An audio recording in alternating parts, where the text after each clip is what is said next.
Welcome to the 2017 NFL Draft. I'm at Lambeau Field along with Rob Demovsky of ESPN.com. Rob, how can we ever read General Manager Ted Thompson going into these things? Mark, you've been doing this longer than I have, but this is my 20th draft, and the longer I go into this, the less I feel like I know. It's so hard, though, at 29.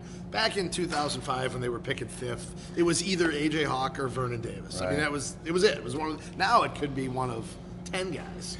He seems to put a guy at the top of his board and Yes. then really hopes everything falls in place. Yeah, he told us that at his pre-draft press conference a week or so ago that, usually he knows who he wants, and more often than not, he gets the guy. Now, I wonder if that tells me that he just evaluates guys so differently that they're always going to be there, and maybe, that's a good thing, but maybe it's not a good thing when, some guys maybe haven't worked out. And if a corner goes first, is that more about just the total need, which is pretty obvious, Yeah. or a lack of confidence in the two guys he spent an awful lot on just a couple of years ago? One thing I wonder, and I don't think anyone knows at this point, is how they do feel about those two guys. Demarius Randall and Quentin Rollins definitely had down years last year, but inside this building, they might feel better about those guys than the people outside do. And I think that's what will be telling, maybe not necessarily after tonight, but definitely after tomorrow. If there's not a corner in the first two rounds for sure, that tells you they like those guys a lot more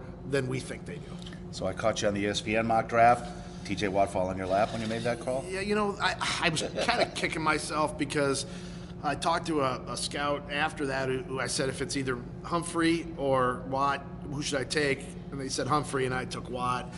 Now, one thing, Todd McShay, our draft guy, said, don't worry about it. Humphrey's not going to be there when it counts for real. If he is, they'd probably take him. Don't know about the other corners. Watt, it seems like people are so split whether he's a first-rounder or not.